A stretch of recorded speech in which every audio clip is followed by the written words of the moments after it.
Labas vakaras. Nepaprastai malonu šiandien jums pristatyti žmogų, kuris šiaip tai pratęs skraidyti. Kuris nepasiekiamas, elegantiškas, grakštus. O šiandien jūs turite retą progą.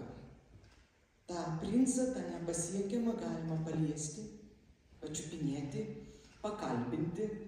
Jis pasirodo realus, žemiškas, kartais ir ant žemės nusileidžia.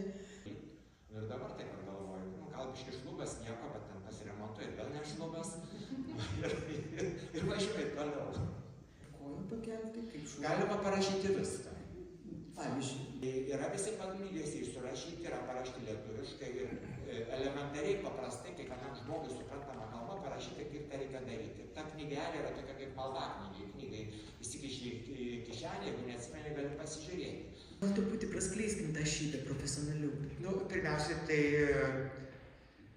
kiekvienas naujas žanras, nauja šokio pakraipa atsiranda, kai prisiliečia talentingas žmogus. Paskutinis miestas buvo Novai Sad, mes atvažiavom, reiškiasi, ir pavėlavom, tai kažkaip tai buvo. Sakom, ar trupė yra, trupės nėra, ar dirigentas yra, sako, dirigento nėra. Reiškiasi, ateinam į spektaklį, vėl mes su dirigentu nesusitikom, reikia šokti. Daugmaž spektaklis toks pats, žodžiu, nėra problemų. Ir aš apsirengiau, sėdžiu kambarį, girdžiu jau einam uvertiūrą, išeinu, sakau, kur scena? Tai man sako, va čia va scena. Ir aš atidarau duris ir pataikau į Hamleto spektaklį. Nes ten dvi scenas buvo. Ne į tą sceną pataikiau. Tai aišku, buvo skandalas, aš nebėgau kaip išprotėjęs, bet paspėjau ir į kitą sceną išėjęs. Čia ne kaip pretenzijos, kad romantiškas vyriškis ir romantiški vaidmenys. O ką blogai? Aš to nepasakiau. Man tai labai imponuoja, kad iš kaimo, kaip pagal aprašymą labai gražus, kaip gali kilti mintis tokiai beprotiškai specialybė. Iš nežinojau. Ir mokykloje ant stendo buvo pakabintas plakatas.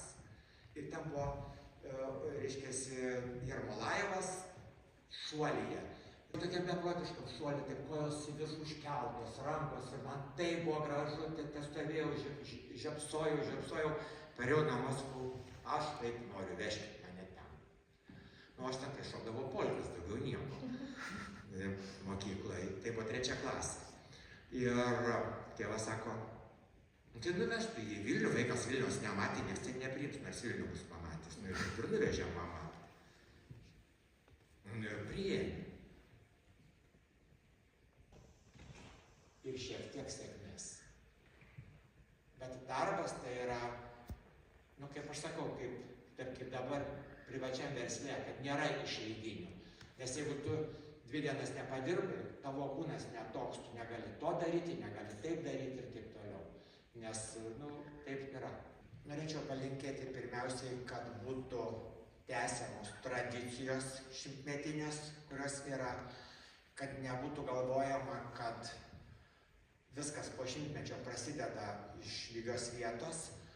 Ir aišku, noriu palinkėti, kad būtų talentingų artistų, talentingų choreografų ir kad Lietuvos baletą lydėtų sėkmė.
Ačiū, kad atėjot.